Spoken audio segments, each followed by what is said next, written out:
Selamat siang, salam sejahtera teman-teman semuanya. Assalamualaikum warahmatullahi wabarakatuh. Wah, Masya Allah ya, ini luar biasa banget ya. Ini Sivo dengan audiens yang paling banyak. Ya. Kemarin saya tanya ke panitia, berapa banyak nih yang daftar nih? Lebih dari 5.000. Wow.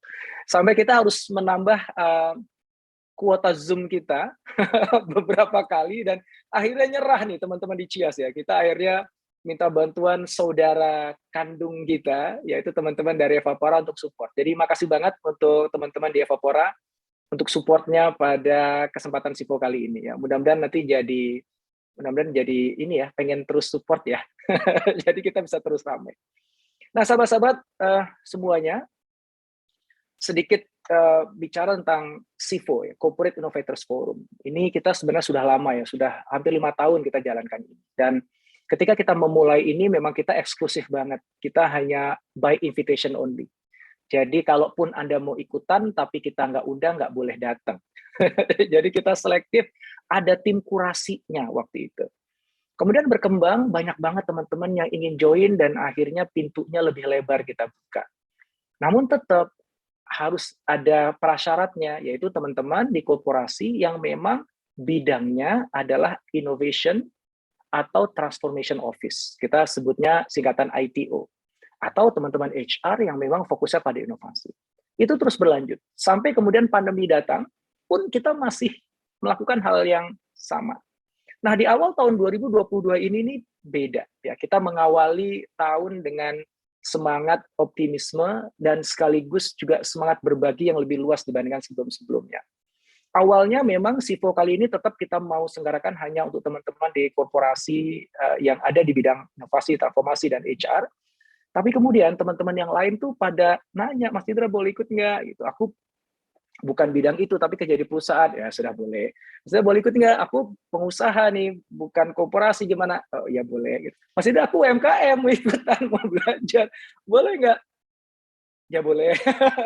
Sampai kemudian, Mas aku tuh dosen, boleh nggak? Ya masa orang mau belajar dilarang gitu ya. Aku mahasiswa, Mas mau ikutan nggak? Wah semuanya aja ikut. Akhirnya saya bilang gitu. Dan itulah sebabnya kemudian akhirnya senang banget ya bisa disupport oleh Evapora sehingga memungkinkan ini menjadi tempat pembelajaran kita semuanya. Ya. Nah teman-teman semuanya tentu saja karena memang tema hari ini temanya lebih pas bicara metaverse dari perspektif korporasi, maka mohon izin baik saya ataupun nanti narasumber kita Pak Michael akan membahas mungkin lebih banyak aspeknya dari perspektif korporasi.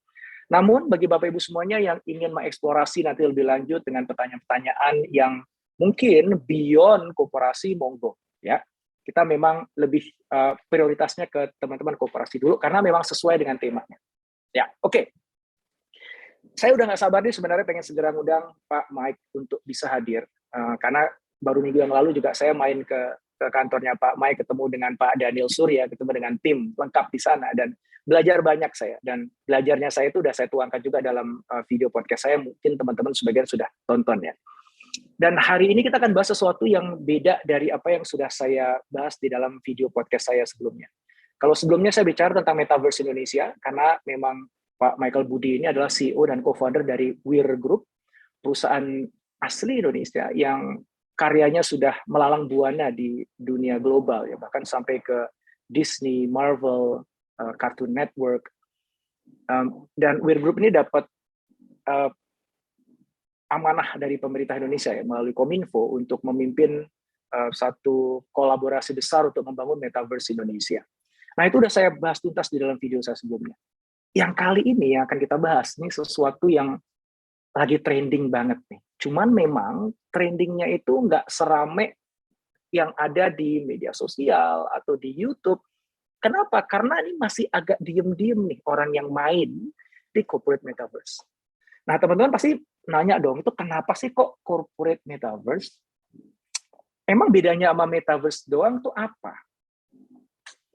Nah, kalau kita bicara metaverse, teman-teman, selama ini ya, dari awal dulu saya buat video metaverse, kita ngomongin metaverse, terus kita lihat juga tulisan-tulisan tentang metaverse, itu kan selalu yang ada dalam bayangan kita itu kan sebuah dunia digital yang diciptakan, yang itu merepresentasikan dunia realita kita. Cuman itu dunia baru yang diciptakan, yang untuk kita masuk ke sana, kita menggunakan perangkat VR. Dan kita bisa melakukan banyak hal di sana, seperti kita lakukan dalam dunia nyata. Kita bisa main, kita bisa kerja, kita bisa sosialisasi di sana. Ya, saya cerita ya, contoh yang paling mudah ya, lihat aja Roblox, Fortnite, Minecraft, itu sebenarnya metaverse. Cuman bedanya, kita masuk ke dunianya itu menggunakan gadget kita 2 dimensi. Nah, kalau metaverse yang dibayangkan, yang kita bahas selama ini selalu menggunakan VR. Sehingga kita bisa imersif, masuk ke dalamnya. Dan dunianya tuh tidak sesempit kayak dunianya Roblox atau mungkin dunianya Fortnite. Itu lebih luas lagi. Karena memang mimicking, mengikuti dunia nyata yang sekarang kita miliki. Sehingga orang layaknya dalam dunia nyata, mereka bisa beli tanah di situ, ngebangun kantor, ngebangun mall, bangun apartemen, habis itu kantornya disewakan, tanah mallnya kemudian ada tenennya yang jualan barang-barang digital di sana yang kita bisa belanja persis kayak dunia nyata. Nah, itu kan yang selama ini kita bayangkan.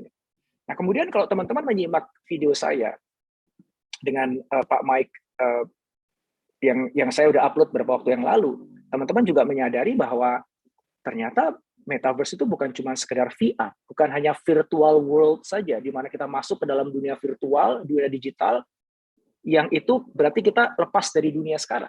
Ternyata metaverse itu juga punya kebalikannya.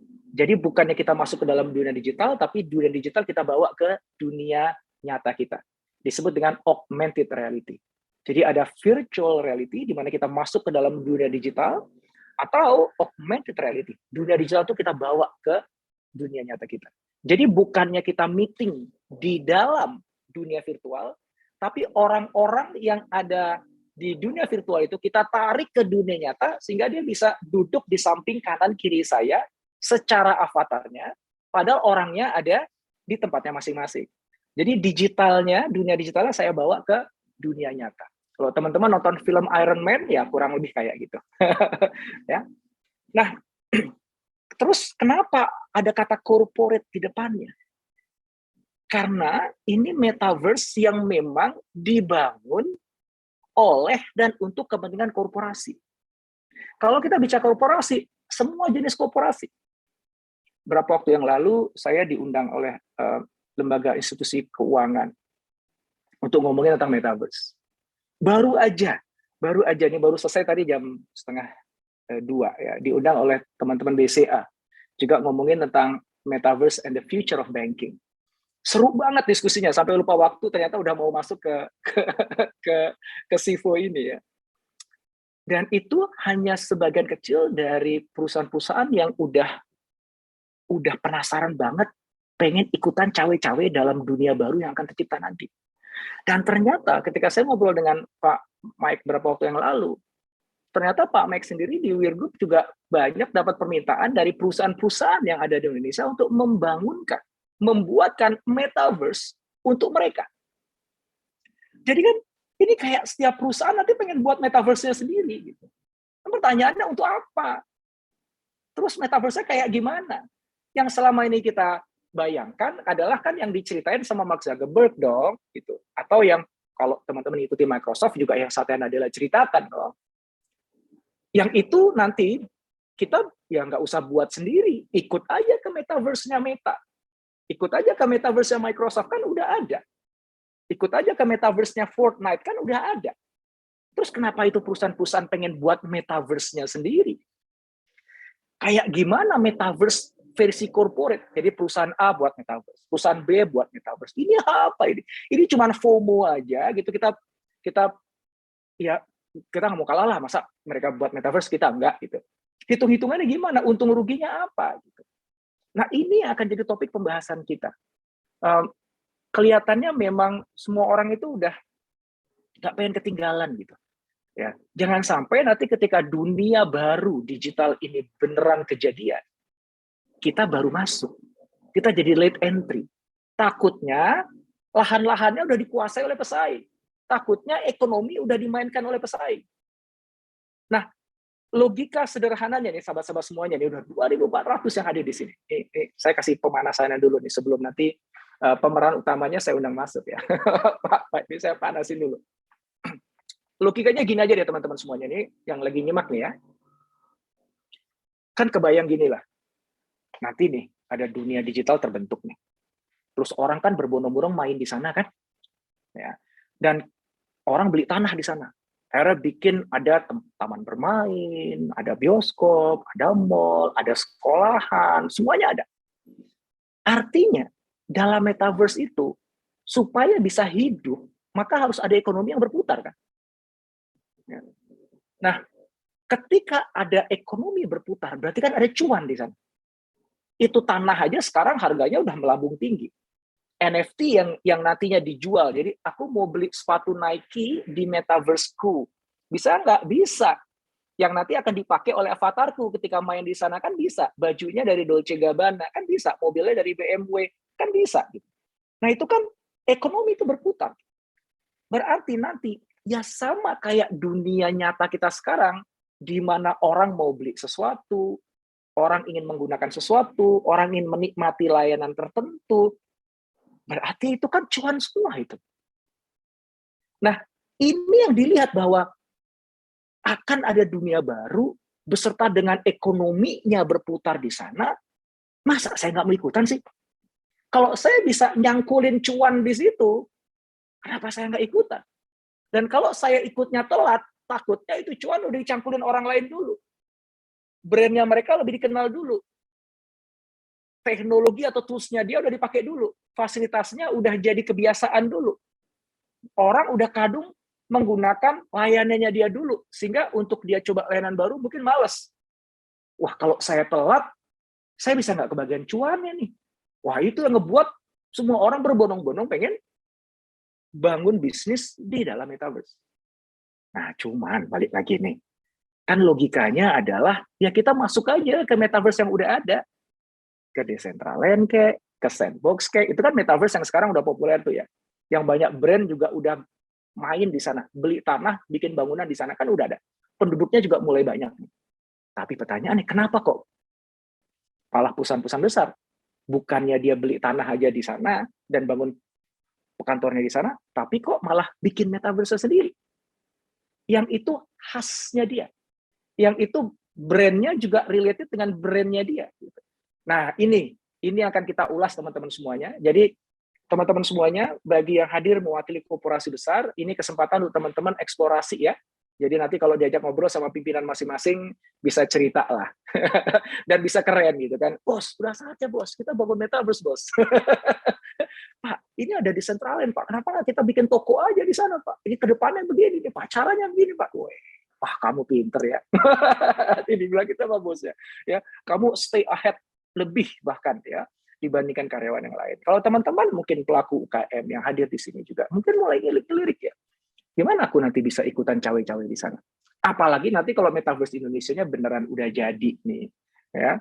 Nah, itu kan berarti kan terbuka itu ruangnya. Ya, oke deh. Saya nggak ingin terlalu panjang ngomong ini. Saya excited banget untuk segera belajar dari Pak Michael. Maka langsung aja yuk kita undang ke atas panggung virtual kita ini, Bapak Michael Budi. Beri tepuk tangan yang paling meriah untuk beliau. Selamat siang Pak Mike. Siang Dr. Indrawan. Wah, sehat ya Pak Mike? Sehat, terima kasih banyak nih sudah diundang nih. Satu kehormatan nih Pak, saya bisa diundang sama Dr. Indrawan nih, luar biasa nih.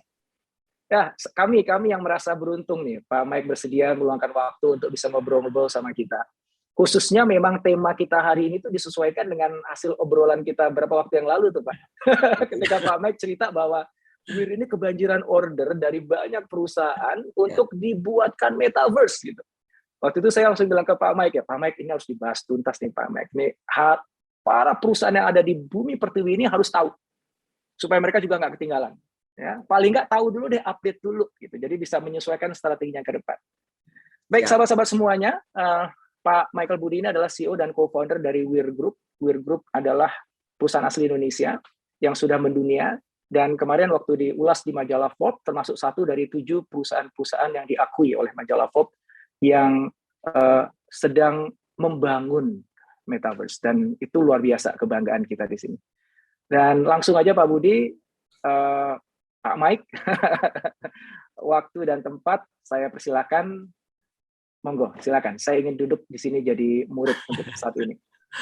Terima kasih Dr. Indrawan. Ini intinya sebetulnya selamat siang buat semua rekan-rekan yang sudah hadir dengan begitu banyak ya sekali partisipan.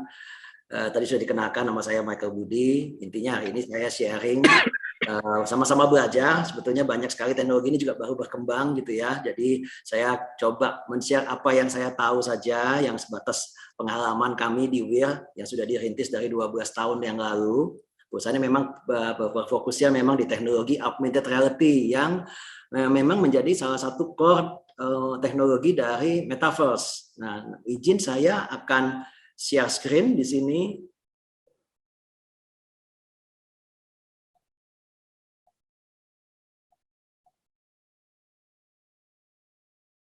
Oke. Mudah-mudahan sudah terlihat ya di layar. Jadi tadi Dr. Indrawan sudah menyebutkan WIR memang perusahaan Indonesia, bahkan singkatannya sendiri kita menyebutnya itu We Indonesian Rock gitu ya. Kita Indonesia berjaya. 12 tahun lalu itu kita berdiri. Jadi kenapa saya diundang mungkin karena kebetulan sudah 12 tahun aja gitu ya. Saya justru banyak belajar dari Dr. Indrawan nih yang dengan pemikiran-pemikirannya yang tajam ini selalu. Di WIR justru kita semua banyak yang pada kagum sama Dr. Indrawan nih. Kayak kebalik nih Dr. Indrawan nih. Nah, tapi anyway teknologi augmented reality ini kita develop dari 2009 dan memang pada waktu kita mulai belum banyak orang berbicara tentang augmented reality yang akhirnya sekarang menjadi tren disebut banyak sekali dunia metaverse. Jadi metaverse sendiri itu teknologi memang terdiri dari 2 plus 1 3 komponen. Jadinya ada augmented reality, ada virtual reality, dan ada artificial intelligence. Nah, kita sendiri fokus di AR yang dimana tadi sudah sempat disinggung sama oleh Dr. Indrawan. Bedanya adalah augmented reality kita bawa virtualnya gitu ya, dunia virtual itu kita bawa ke dunia real. Nah, Facebook yang menjadi Meta kemarin juga sempat sebenarnya juga lebih fokus banyak akhirnya bicara kedua-dua teknologi ini. Awalnya Facebook hanya berbicara VR, belum ngomong Meta nih ya sebelum dia berubah menjadi Meta dengan mengakuisisi perusahaan Oculus. Ya, VR itu kacamatanya keblok gitu ya, kita bisa masuk. Tapi setelah announcement bulan pertengahan tahun 2021, Mark memperkenalkan kacamata augmented reality yang akan di-launching segera. Kebetulan saya sudah coba kacamatanya ya. Ada berkolaborasi dengan Ray-Ban gitu ya. Jadi kacamatanya modelnya bedanya transparan. Kalau tadi VR keblok, kalau ini transparan seperti yang saya pakai atau dipakai oleh Dr. Indrawan barusan gitu ya, transparan, tapi kita bisa melihat objek 3D-nya muncul di depan mata. Nah, yang dikeluarkan oleh Facebook bentuknya ya sudah Ray-Ban ya sudah keren lah ya. Disusul dengan perusahaan-perusahaan lain. Tapi kalau kita melihat sejarah dulu, sebenarnya Microsoft sudah lebih dahulu mengeluarkan kacamata augmented reality-nya ya. Kacamata yang transparan juga 2016. Waktu itu mereka melaunch bersamaan dengan Epson. Memang ada yang lebih awal, tapi memang kurang berhasil, yaitu Google Glass ya. Waktu itu 2013 mereka launch. Memang hardware-nya waktu kami coba 2013 ya kurang maksimal lah bisa dibilang ya, pakai 20-30 menit baterainya waktu itu sudah memang drop 50%, panasnya cepat banget, makanya termasuk tidak berhasil. Tapi pertumbuhan ke sini mereka perusahaan-perusahaan besar ini sudah akan mengeluarkan kacamata augmented reality yang baru. Mungkin ini kenapa istilah metaverse akhirnya menjadi naik daun. Perbedaannya dulu belum akan dikonsumsi masyarakat luas. Sekarang plannya gitu ya, dibicarakan sama perusahaan-perusahaan besar ini, masyarakat luas bisa membeli hardware-nya gitu ya, dengan infrastruktur yang lebih baik, pastinya diharapkan internet konektivitasnya dengan harga yang lebih murah. Makanya jadi booming, jadi naik tinggi. Dan perusahaan pada semuanya mulai mempersiapkan diri. Xiaomi, yang perusahaan-perusahaan Oppo gitu ya, selain Meta, Apple bahkan mau mengeluarkan semua kacamata yang sifatnya augmented reality yang dimana diharapkan semua dunia bisa immerse. Maka dari itu makanya corporate tadi Dr. Indrawan bilang, Dr. Indrawan aja baru saja dipanggil sama BCA dan sebagainya gitu ya, sudah mempersiapkan diri. Bahkan tadi pagi kebetulan saya diminta sharing session, bahkan di Kementerian Keuangan tadi pagi sudah membicarakan juga metaverse gitu ya, concern juga gitu dengan bagaimana ini semua sistemnya dan sebagainya. Nah, sedikit saya menjelaskan tentang WIR, untuk sedikit background saja, kenapa kami melakukan augmented reality ini sejak 2009 gitu ya, dan sudah men-serve tadi lebih dari 20 negara.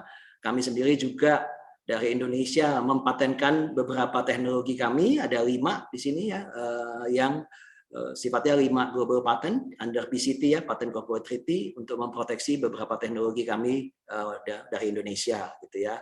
Sedikit saja sharing supaya para peserta juga tahu background perusahaan kami 2015-2016 perusahaan ini menjadi pemenang di Silicon Valley 2 tahun berturut-turut, di awardingnya oleh AWE itu untuk computer vision ya, bisa dibilang termasuk yang inilah prestis ya gitu ya.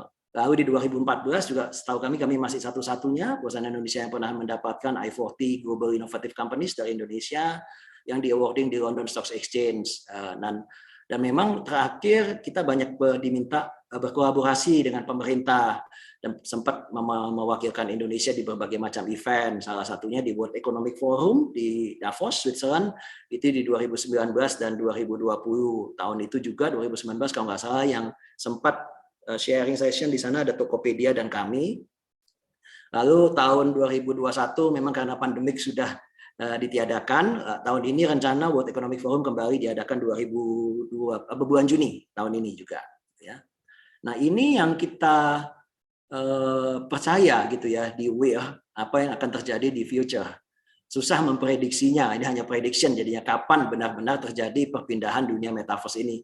Berapa lama pertanyaannya, dan apakah betul masyarakat luas itu akan pakai semua gitu. Itu kan semua yang pertanyaan-pertanyaan seperti ini yang bermunculan saat ini. Tapi kalau kita sedikit mempelajarin sejarahnya gitu ya, asal muasalnya kenapa kok kita bilang the future itu frameless, maksudnya nggak ada frame lagi gitu. Dulu karena manusia itu waktu lahir itu nggak ada frame gitu ya di matanya sebenarnya. Nah, lahir ya bayi gitu ya kan, oek keluar gitu ya. Lalu kita kalau mau lihat dunia lain itu pindah gitu ya. Dulu mungkin sebuah mobil naik kuda gitu. Mau lihat kota Jogja dari Jakarta berpindah naik mobil. Lalu perlahan-lahan ada teknologi namanya televisi. Nah, televisi ini kita nggak usah jauh-jauh, ada yang merekam di sana, kita tinggal nonton kotanya di misalkan di Jakarta gitu ya, lihat kota Jogja. Nah, frame-nya itu kan tebal dulu.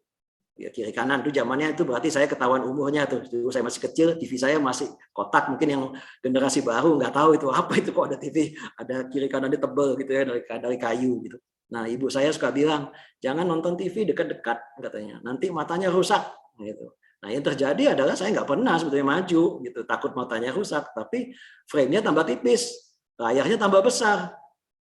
Terus lama-lama melengkung lagi curve gitu ya, mau mengambil mau kayak seperti kita supaya masuk ke dalamnya, dan akhirnya malah kok lama-lama screen-nya yang pindah ke mata kita gitu ya. Nah, itu yang disebut sebetulnya frameless. Lama-lama manusia bisa masuk ke dunia tanpa harus dibatasi dengan adanya frame, dia bisa masuk.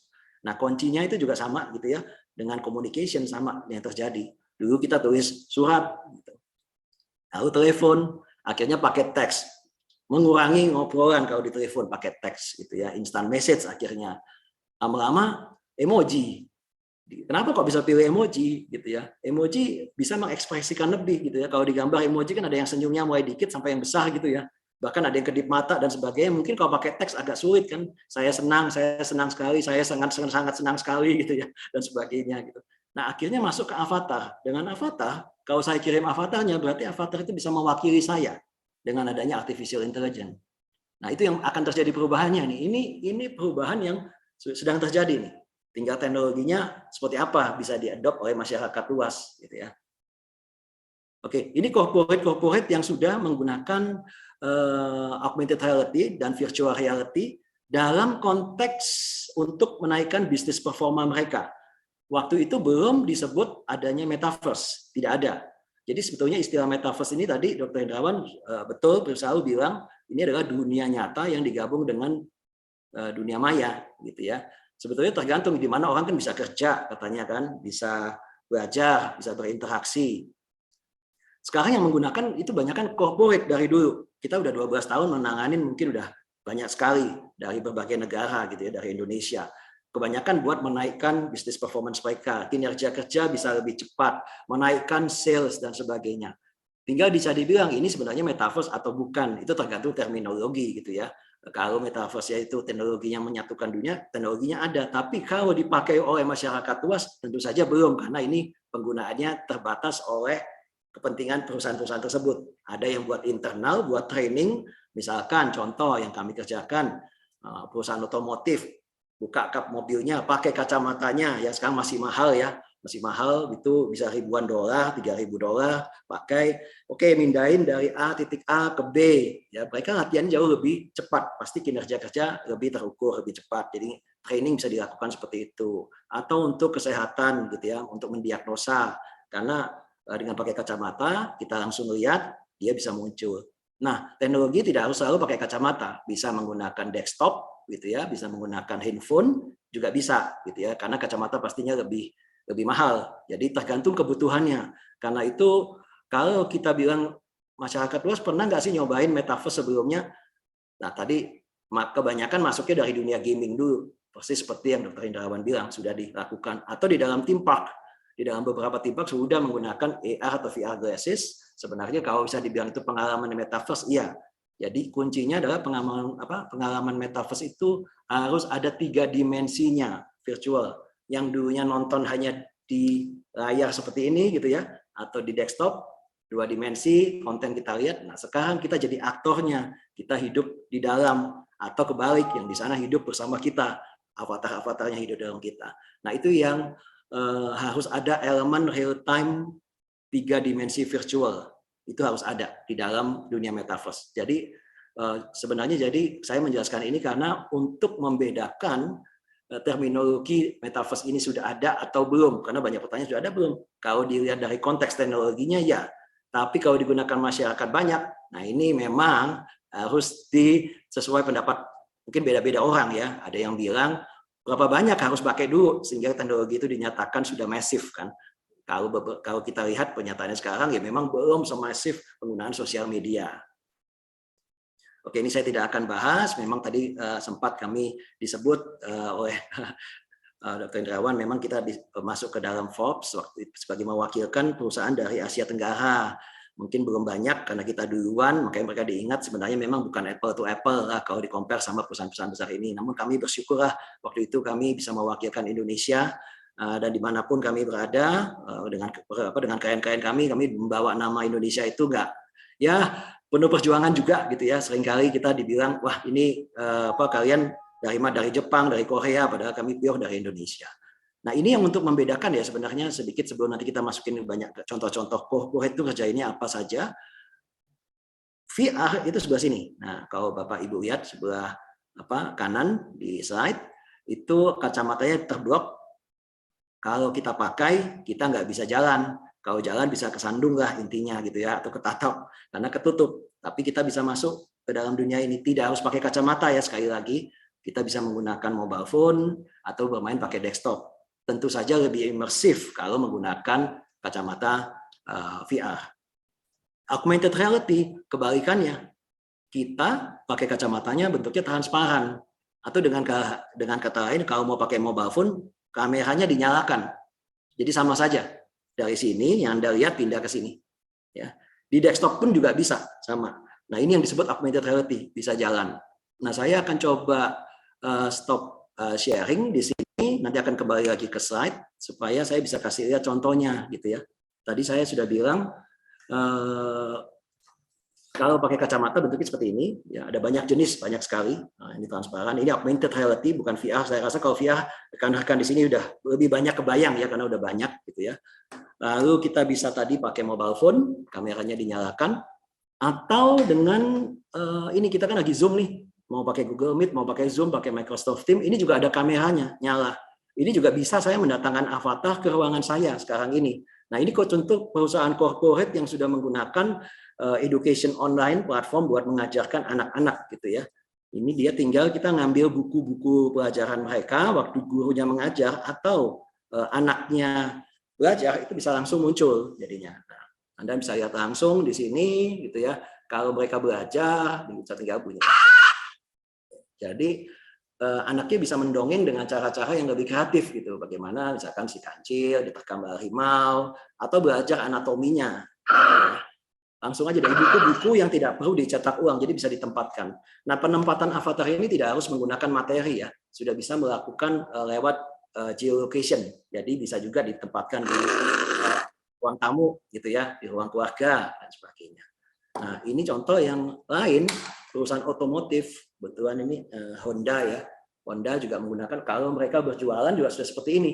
Ini dilakukan kalau mereka bikin webinar, perusahaan ini sales agentnya berjualan untuk menunjukkan mesin-mesinnya bisa dibuka, kasih lihat CC-nya. Nah, tentu saja dalam penjelasan akan membantu.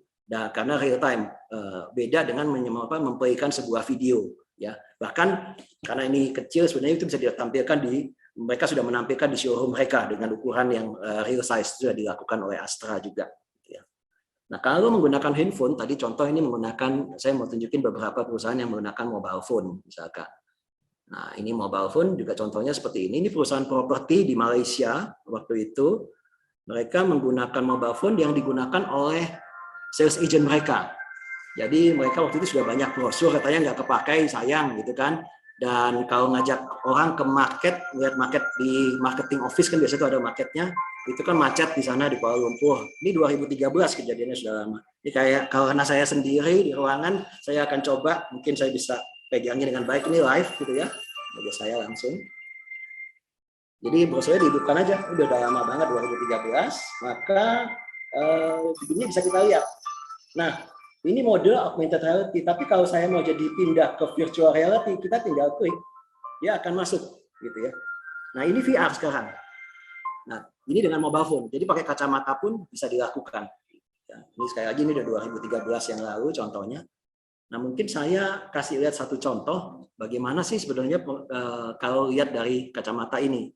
Nah, saya akan coba switch kamera saya ke mode dari mata ini, karena agak sulit ya, Anda kan nggak bisa lihat apa yang saya lihat, kecuali saya pindahkan ke softwarenya dulu. Saya akan coba sebentar di sini. Mudah-mudahan bisa. Oke. Saya switch sebentar supaya Bapak Ibu bisa ada gambaran. Ya. Oke, ini di ruangan saya nih, saya lagi sendiri, ini bisa kita munculkan gitu ya, avatar. Lalu bisa mengenali suara juga, misalkan kita bilang dance gitu ya, dance, ya, dia bisa dance gitu ya. Jadi dia bisa mengikuti apa yang kita bicarakan juga. Bahkan ini bisa aja diwakilkan oleh orang beneran gitu ya. Tapi kalau Anda mau jadi apa, yang lain mau jadi monster gitu ya dalam ruang meeting, itu juga bisa dilakukan. Misalkan rekan kerja saya dia tidak mau muncul sebagai pribadi orang tersebut, namun sebagai avatar atau alter egonya, itu juga bisa gitu ya. Nah, ini beberapa contoh augmented reality yang di dalam nanti meeting ke depan bisa dikerjakan. Saya akan switch kembali.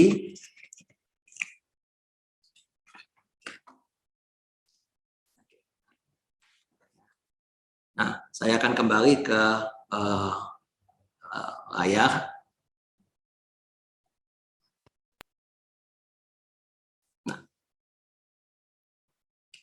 Nah, jadi artificial intelligence di sini akan membantu mendukung menjadi elemen yang sangat penting. Kenapa? Tadi saya bilang avatar-avatar tersebut bisa diisi oleh AI. Ya, jadi AI kalau kita ketemu customer service-nya gitu ya, AI ini bisa membantu menjawab. Jadi pekerjaan-pekerjaan yang pastinya repetitif, yang berulang-ulang, yang rutin bisa digantikan oleh artificial intelligence. Termasuk juga dunia ini setiap orang kan bisa memilih dunianya masing-masing. Gitu ya, saya bisa punya dunia A, Dr. Indrawan pilih dunia B, dan Bapak-Bapak bisa lihat yang kita lihat sesuai dengan yang kita mau. Nah, ini AI berperan sekali, akan menampilkan sesuai dengan keinginan kita. Gitu ya. Nah, saya masuk ke slide berikutnya di sini. Nah, secara overview, platformnya itu AR, VR, AI. Ya. Hardware-nya bisa beragam, mau pakai laptop, pakai handphone, pakai AR glasses, VR glasses, gitu ya, itu sangat bisa dilakukan. Kontennya bisa beragam, berbagai macam jenis, mau interaksi, mau bekerja, mau berjualan, dan sebagainya. Nah, NFT, crypto atau blockchain ini supporting, bisa menjadi dimasukkan, bisa tidak.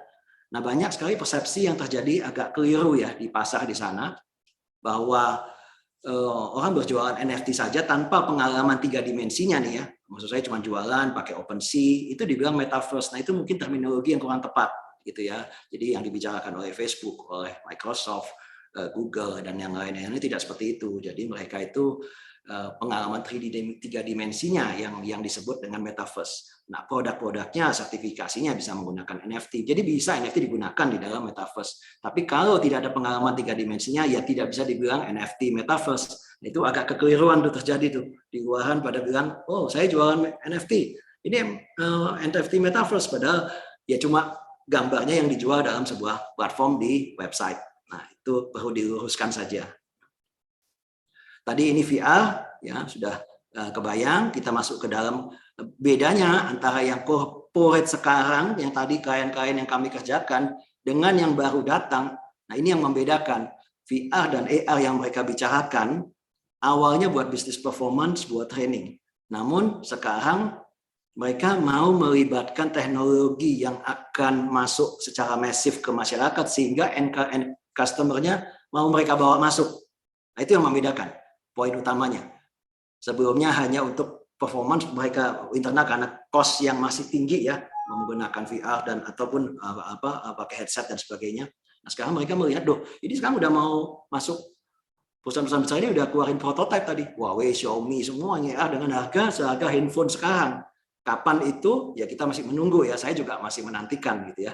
Apakah sudah bagus? Ya saya bilang ada beberapa yang kami tes, saya tes pribadi belum bagus juga sebetulnya hasilnya. Ya cuma begini gitu ya. Jadi ekspektasi ini kita mesti lihat sambil sama-sama memantau. Namanya sama-sama belajar ya. Kami juga melihat. Tapi kalau yang dulu headset-headset yang kita gunakan untuk training memang lebih mumpuni karena memang harganya mahal dan bagus. Apakah masyarakat bisa luas? Ya mungkin saya melihatnya dalam waktu dekat belum tentu. Untuk penggunaan headset-headset yang harganya mahal ataupun murah tapi kualitasnya diturunkan. Itu belum tentu. Jadi tapi teknologi kita lihat berapa lama sih percepatannya nggak ada yang bisa duga. Dulu juga handphone kan harganya mahal dan masih besar ya. Tapi dalam waktu berapa tahun, 10 tahun, 15 tahun perubahannya sangat drastis. Begitu pula dengan kacamata. Jadi kacamata ini juga kita akan melihat perubahan-perubahan yang terjadi. Mungkin tidak dalam awal dekat, makanya banyak klien yang mau memulai itu dengan menggunakan perangkat yang sudah ada dan bisa digunakan, yaitu mobile phone dan juga dengan desktop. Karena ada beberapa perusahaan yang sangat percaya untuk memulai lebih awal, menjaga-jaga untuk kalau ke depan sudah terjadi perubahan, mereka udah lebih siap. Siapa yang berubah duluan? Early adapters, anak-anak muda gitu ya, atau siapapun yang memang mengadopsi teknologi ini lebih cepat. Saya sudah mendengar banyak teman-teman saya sendiri yang sudah memiliki anak bermain, ya termasuk saya juga ada anak saya sendiri juga bermain menggunakan VR atau AR glasses ya buat gaming di industrinya yang jalan. Saya tidak lagi mendengar kata-kata jangan nonton TV dekat-dekat, udah nggak ada soalnya TV-nya banyak jarang dinonton. Tapi yang terjadi ucapannya adalah jangan pakai kacamatanya lama-lama, gitu ya. Anda harus keluar dari dunia Anda. Gitu, dari dunia virtual. Kayak lama nanti mereka khawatir ada apa-apa gitu. Nah, itu yang sudah terjadi ucapan-ucapan yang terjadi perubahan yang sekarang ini. Nah, kacamata yang augmented reality ini saya akan saya putarkan sebuah video. Sorry mungkin audionya saya izin stop share, saya akan balik lagi. Tadi saya lupa menginput soundnya. Oke. Ya, ini sudah keluar lagi, mudah-mudahan terlihat di sana. Oke. Nah, ini adalah sebuah simulasi apa yang bisa dilihat oleh kacamata augmented reality yang mau dikeluarkan oleh perusahaan-perusahaan besar ini, di mana mereka percaya ini metaverse akan terjadi dengan orang masih bisa berinteraksi keluar, berjalan di jalan raya, tetap ke pasar, dan sebagainya. Estoy presente ahora. Me amo. Estoy libre de mi ira. Estoy libre de mi tristeza. El amor es mi instrumento. Habla español. Adiós. Olá, me llamo María.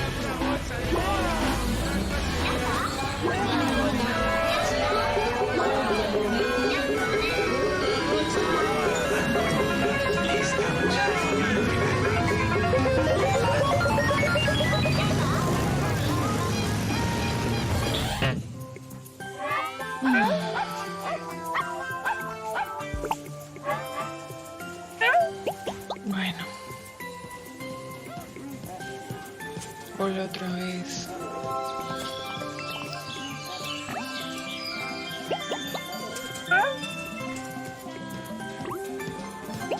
Jadi perusahaan retail kalau kita masuk ke dalam Ay, no, supermarket, cállate.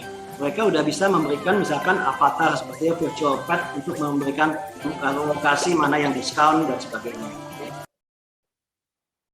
Nah ini yang sudah mulai mereka mulai mau mencoba membangun. Jadi banyak perusahaan sekarang mulai mempersiapkan diri, gitu ya. Mereka pun banyak bertanya, gitu ya, karena ini sampai end consumer mereka dilibatkan, timingnya kapan, gitu ya. Sekarang ini kan kebanyakan semua corporate menggunakan untuk benefit yang tadi yang saya sudah jelaskan. Dan persiapan sudah dilakukan juga sama pemerintah, gitu ya, supaya kita mengantisipasi, menjaga-jaga untuk kalau ini semua udah ready, lebih steady, kita juga tidak tertinggal, gitu ya, karena pemerintah Korea sudah mengannouncekan mau mengeluarkan Seoul ya untuk metaverse-nya Seoul, China juga sudah, gitu ya. Jadi dan perusahaan-perusahaan kok bisa semuanya tadi sempat disinggung oleh Dr. Indrawan kok semuanya mau buat, karena mereka believe pelayanan mereka, service mereka dengan adanya perubahan ini mereka harus siap, gitu ya. Bagaimana caranya supaya itu benar apa enggak? Takutnya ini FOMO, gitu kan ya. Saya juga bilang yang penting adalah sebenarnya strateginya. Kalau saya bilang sama, harus pemikirannya harus sama seperti di dunia real. Kalau cuma ikut-ikutan, strategi yang nggak tepat malah percuma juga, gitu ya. Sama juga Anda seperti membuat servis sekarang yang dilakukan di dunia real. Ini aja sudah misalkan struggle gitu ya, sudah berjuang karena strategi udah nggak tepat. Anda mau masuk ke dunia metaverse pun dengan strategi yang sama, yang nggak dirubah, nggak akan ada hasilnya juga, gitu ya. Jadi kembali sebetulnya teknologi is just a teknologi. Yang terpenting adalah kontennya, strateginya memberikan benefit nggak ke target market. Itu yang perlu dipertimbangkan untuk membangun sebuah dunia metaverse untuk dari sisi corporate. Nah, sedikit gambaran aja sebelum nanti tinggal 2-3 slide lagi. Jadi kalau market daripada metaverse yang terdiri dari AR, VR, sekarang reportnya udah ganti jadi kata metaverse nih yang paling baru nih saya lihat. Sebelumnya masih ngomongnya 2000 masih AR dan VR. Akhirnya ini kata ini digabung menjadi kata metaverse. Tahun 2019 itu sudah mencapai, menurut catatan sudah mencapai 46 billion US dollar gitu ya. Lalu akan mencapai 1,5 triliun US dollar diprediksi dalam 2030, bahkan melampaui marketnya gaming. Padahal gaming itu sudah dari porsinya gaming sendiri sebagian sudah jadi metaverse. Nah, bisa dibayangkan karena orang berpikir ke depan ini bekerja dan sebagainya sudah pindah ke sini. Nah, ini mungkin slide saya yang terakhir untuk memberikan sebuah ekosistem daripada metaverse pada gambaran. Ini teknologi platformnya seperti ini di bawah, gitu ya. Bisa supporting platformnya menggunakan blockchain, NFT, payment atau yang lainnya. Jadi tidak harus, gitu ya. Poin-poin ini semua tergantung dari strategi yang Anda menggunakan. Lalu hardware, gitu ya. Glasses, desktop, mobile. Karena ini belum masih kita menunggu, gitu ya. Kalau kecuali yang tadi tujuannya saya bilang ya hanya untuk kepentingan di dalam internal perusahaan yang banyak kami lakukan itu bisa dijangkau. Namun kalau untuk yang masyarakat luas, kita masih banyak menggunakan mereka desktop dan mobile. Nah, 5G sangat pengaruh. Semua konten yang tadi Bapak Ibu atau rekan-rekan lihat, bentuk animasinya akan berubah jauh. Gitu ya. Kalau sudah 5G tentu saja konten yang bagus banget sekualitas film-film Hollywood atau film-film yang lain gitu yang sudah baik tentu saja bisa kita lihat, jadi ya King Kong beneran mungkin dengan teksturnya semua bisa lebih real gitu ya, itu bisa kita dengan 5G pasti lebih baik. Tapi kalau sekarang kalau Bapak Ibu nanya bisa nggak dimasukin ke desktop mobile, ya kita harus sesuai target market. Di mobile perangkatnya RAM-nya berapa dan sebagainya itu kalau kita harus turunin kualitasnya. Nah, untuk konten itu berbagai macam. Jadi kalau industrinya bisa beragam karena ini bicara hampir semua sektor bisa menggunakan teknologi untuk improve perusahaannya gitu ya. Oke. Nah, ini terakhir 1 menit saya tutup. Saya izin mungkin memutarkan videonya dari Weir. Mudah-mudahan suaranya keluar. Untuk menutup sharing sessionnya saya hari ini.